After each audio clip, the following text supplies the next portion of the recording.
Hey, what's going on? Keith here from Sports Vibes TV, coming at you with another video. Now, unfortunately, in this video, going to be the bearer of some bad news. Now, a tweet was just sent out by New York Knicks PR, and this is what they had to say. They said Josh Hart sprained left ankle is doubtful for Game 2 at Cleveland. Now, this is extremely unfortunate. If you weren't aware, Josh Hart, he rolled his ankle towards the end of the fourth quarter.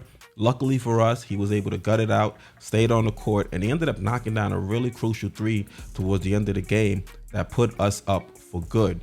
And, you know, you look at his contributions out there, and he was 8 of 11, 1 of 2 from the three-point line, totaling 17 points and 10 rebounds. He was a beast out there on the glass, and his contributions are going to definitely be missed.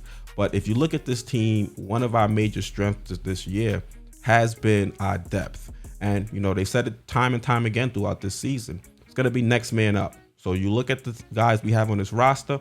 You've got RJ Barrett. He struggled, yes, offensively, but I liked a lot of the things he was doing out there defensively when he was matched up with Garland. Without Josh Hart there, they're gonna need more from RJ in Game 2, and hopefully he's able to deliver. If you look at what he did in Game 1, 2 of 12 from the field, 1 of 5 from the three-point line, only had 7 points.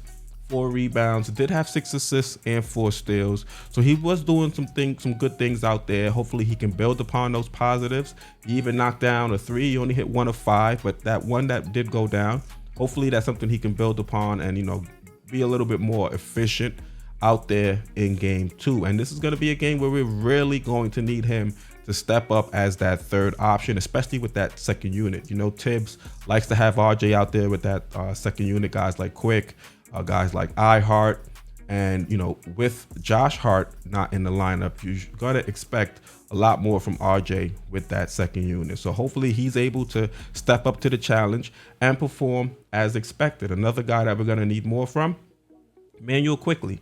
He was 0 of 5 from the field in that game, 0 of 2 from the three-point line. Only had 3 points, 3 rebounds, 2 assists, and the major thing was he had the 3 turnovers. So if he's able to cut down on those turnovers, start knocking his shots, you know, the way we saw him knock his shots down in the regular season, I think we can definitely overcome some of the offensive shortcomings we're going to have with Josh Hart out of the lineup. You know, Josh Hart's not really somebody that can create for himself, but when he goes up for a layup, I'm extremely confident that it's going to go down.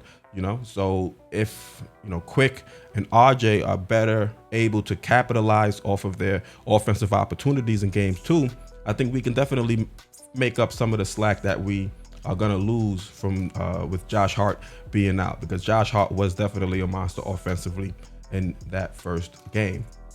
Another guy we can look to see, you know, some improvement from Game 1 to Game 2 is going to be Quentin Grimes. He was 1 of 4 from the field. 1 of 4 from the three-point line. He had 5 points, 5 rebounds, 1 assist, 1 block. So he's another guy I'm going to be looking at that I'm going to need some more production from offensively in the absence of a guy like Josh Hart. You know, Quentin Grimes, he played solid defense.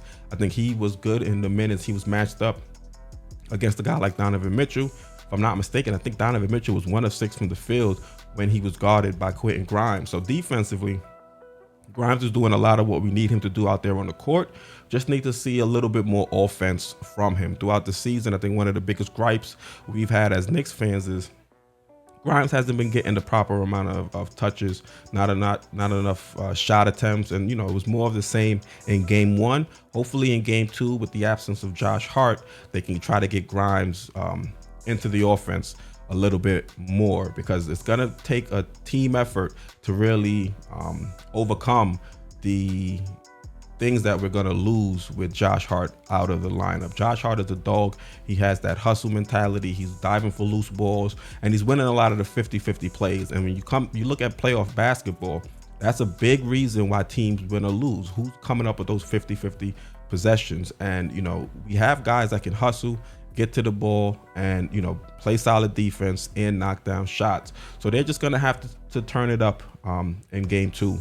And I really believe we have the guys on the roster that can do that. And also, you know, you can also probably see a guy like Deuce McBride get some minutes and get some increased play time as well. So Josh Hart, you don't want to, you know, minimize his impact out there, but we do have the depth to overcome the loss of a Josh Hart. I believe we do.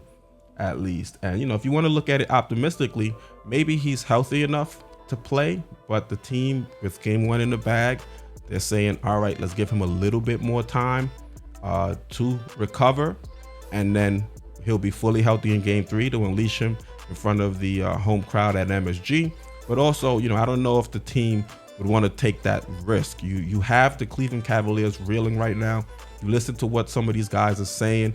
Doesn't seem like they're focused on what they should be focused on. They're more focused on the refs and, you know, what the Knicks are getting away with, as opposed to what the Cavs have to do in order to come out victorious in game 2.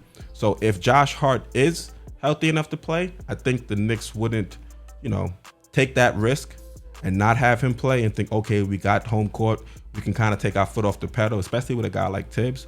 You would expect Tibbs to play Josh Hart if he can give you even 80% of what he's able to give to you on a normal basis.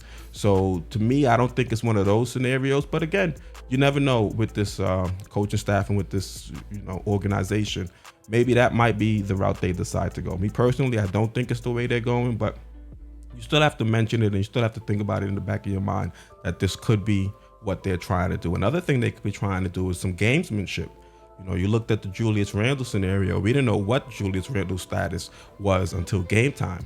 So maybe the Knicks are doing something similar, have him listed as doubtful. Maybe around game time, they might upgrade him to questionable, and then you might see him out there on the court. And if that's the case, then everything I said is a moot point at that point. But, you know, one thing that did make me a little bit nervous is the way that Tom Thibodeau looked when he was answering some of the questions they were asking when it came to Josh Hart. It almost looked like the man had heartburn. So that had me a little bit nervous initially. So let me just put that on screen.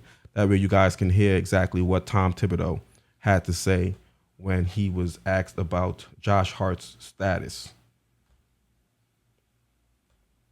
So Josh, take a little angle. Yeah, so Josh just did parts of practice, but for the most part, everyone else is good.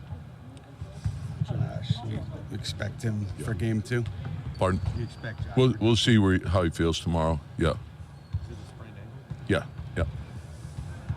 Which ankle is it? Left.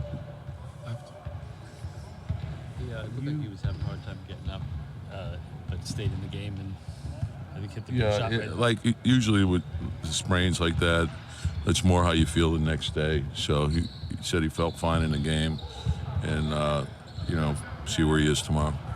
So Josh, take a little angle. Yeah, So you heard from Tibbs, he is participating in practice, but it's limited. So remains to be seen if he'll be able to play tomorrow. They haven't 100% ruled him out. So it wouldn't shock me if that guy is still able to suit up and be out there on the court and, you know, play with his guys and try to get us a 2-0 lead against Cleveland. But, you know, you look at Tibbs, maybe Tibbs just didn't want to be interviewed, you know, said, screw this. I'm trying to set this team up to go up 2-0. I really don't want to answer any of your questions. So maybe that's why it looked like he was dealing with a little bit of indigestion. But for the most part, you know, Tibbs really says, sounds like his status is pretty much up in the air.